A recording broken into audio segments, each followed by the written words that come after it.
Hello दोस्तों, नमस्कार। Success with Om YouTube channel में आप सभी का हार्दिक स्वागत है। दोस्तों, आज हम चलेंगे अपभ्रंश के भेद, अपभ्रंश के प्रकार। अपभ्रंश भाषा है दोस्तों, मैंने बताया था आपको कि अपभ्रंश भाषा जो हिंदी के जस्ट करीब पहुंच गई थी, यानी इस अपभ्रंश भाषा के कितने प्रकार हैं। देखिए, इसमें पहला सौरसेनी अपभ्रंश भाषा, अर्धमागधी अपभ्रंश, मागधी अपभ्रंश, खस अपभ्रंश, राचड़ अपभ्रंश, महाराष्ट्रीय अपभ्रंश।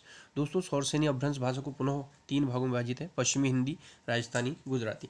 दोस्तों, जो पश्चिमी हिंदी है, ये क्वेश्चन पूछा हुआ एग्जाम में कि पश्चिमी हिंदी भाषा का विकास किस अपभ्रंश भाषा से हुआ, तो उत्तर होगा आपका सौरसेनी अपभ्रंश। अर्धमागधी जो अपभ्रंश भाषा है, इससे पूर्वी हिंदी भाषा का विकास हुआ है। और मागधी अपभ्रंश भाषा से बिहारी, उड़िया, बांग्ला, असमिया। देखिए, जो आप याद कैसे करेंगे, यानी मगध का जो क्षेत्र था वो बिहार, उड़ीसा और बंगाल को घेरे हुए था, तो यानी कि बिहारी, उड़िया और बांग्ला जो है ये आपके किसके अंतर्गत आएंगे, मागधी के अंतर्गत आएंगे। ठीक है।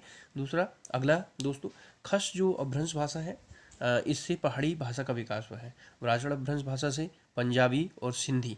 जो सिंधी है दोस्तों, वो आपकी जम्मू कश्मीर में बोली जाती है। ये क्वेश्चन भी पूछता है एग्जाम में कभी कभी कि सिंधी भाषा कहाँ बोली जाती है, वो आपकी जो है जम्मू कश्मीर में बोली जाती है, और जिसका विकास जो है राजड़ अपभ्रंश भाषा से हुआ है। अगला है दोस्तों महाराष्ट्रीय अपभ्रंश, इससे मराठी भाषा का विकास हुआ है। ये तो बहुत सरल है, मराठी कहाँ बोली जाती है, महाराष्ट्र में बोली जाती है। दोस्तों, अगला हम आगे टॉपिक चलेंगे, हिंदी शब्द की व्युत्पत्ति। ये क्वेश्चन यहाँ से क्वेश्चन उठाता है। तो हिंदी शब्द की व्युत्पत्ति, यानी हिंदी कहाँ से उत्पन्न हुई, हिंदी जो शब्द है, हिंदी जो शब्द है वो कहाँ से उत्पन्न हुआ, यानी हिंदी शब्द का जो उत्पन्न हुआ है वो सिंधु नदी से। हमारे देश में सिंधु नदी है जो मानसरोवर झील से निकलती हुई आपकी जो है जम्मू कश्मीर से पाकिस्तान चली जाती है। तो यानी सिंधु नदी से ही हिंदी जो शब्द आया है उसका अस्तित्व आया हुआ है। ठीक है। तो सिंधु नदी को एक्चुअल में क्या था कि हमारे देश में पाकिस्तान है, पाकिस्तान के बगल, हमारे देश के बगल में पाकिस्तान है, पाकिस्तान के बगल में अफगानिस्तान, अफगानिस्तान के बगल में आपका ईरान और फारस है। ईरान या फारस एक ही है, ईरान को फारस भी कहते हैं, ईरान को जो है फारस भी कहते हैं। तो दोस्तों, जो है आपका हमारे जो प्राचीन समय से ही जो है ईरान से व्यापारिक संबंध थे। व्यापारिक संबंध होने के कारण ये लोग जो है व्यापार करने के लिए जो है हमारे देश आया करते थे, और ये लोग सिंधु नदी को हिंदू कहते थे। सौ को हो कह दिया, धो को दो कर दिया है, तो यानी सिंधु को हिंदू कहते थे।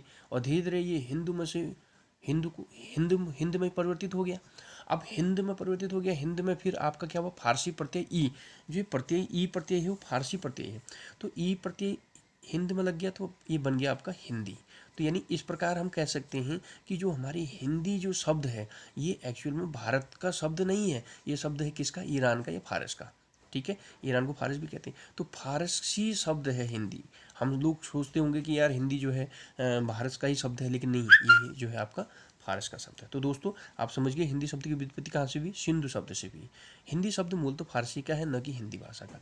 हिंदी शब्द के दो अर्थ हैं। देखिए, दो अर्थ क्या है, हिंदी देश के निवासी, यानी हिंदुस्तान में रहने वाले देश के निवासी, और दूसरा हिंदी की भाषा। देखिए, एक स्टेटमेंट है, हिंदी है हम वतन है हिंदुस्तान हमारा, ये क्वेश्चन पूछ लेता है कभी कभी एग्जाम में, तो यानी इसके जो रचयिता हैं वो आपके इकबाल हैं। दोस्तों, अगला हम चलते हैं राष्ट्रभाषा। देखिए, राष्ट्रभाषा क्या है, राष्ट्रभाषा क्या किसे कहते हैं। राष्ट्रभाषा और राजभाषा में बड़ा कन्फ्यूजन होता है। पहले हम समझेंगे राष्ट्रभाषा, बाद में हम समझेंगे राजभाषा को।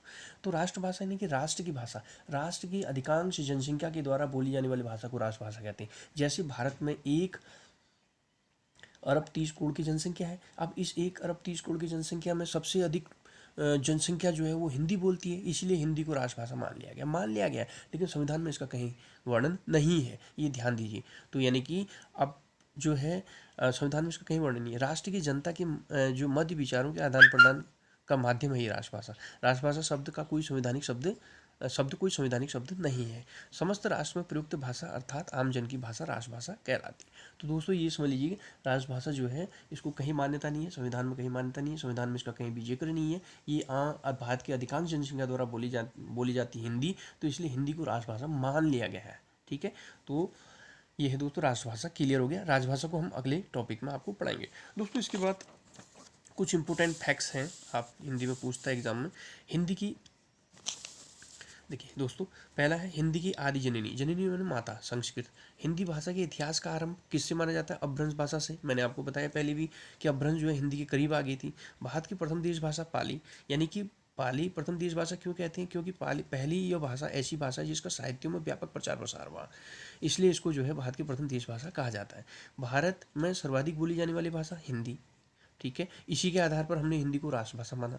हिंदी भाषा का जन्म अपभ्रंश भाषा से हुआ है। अब मैंने आपको बताया कि अपभ्रंश भाषा ठीक हिंदी के करीब आ गई थी, तो इसका जन्म जो हिंदी भाषा का जन्म माना जाता है अपभ्रंश से। लेकिन माता किसे कहते हैं? संस्कृत को, ये याद रखना। हिंदी है राजभाषा, न कि राष्ट्रभाषा। राजभाषा, हिंदी राजभाषा है, क्योंकि राजभाषा हिंदी राजभाषा। एक क्वेश्चन कई बार पूछा है कि हिंदी क्या है, राजभाषा है या राजभाषा है या दोनों, इनमें से कोई नहीं, तो उत्तर होगा आपका राजभाषा।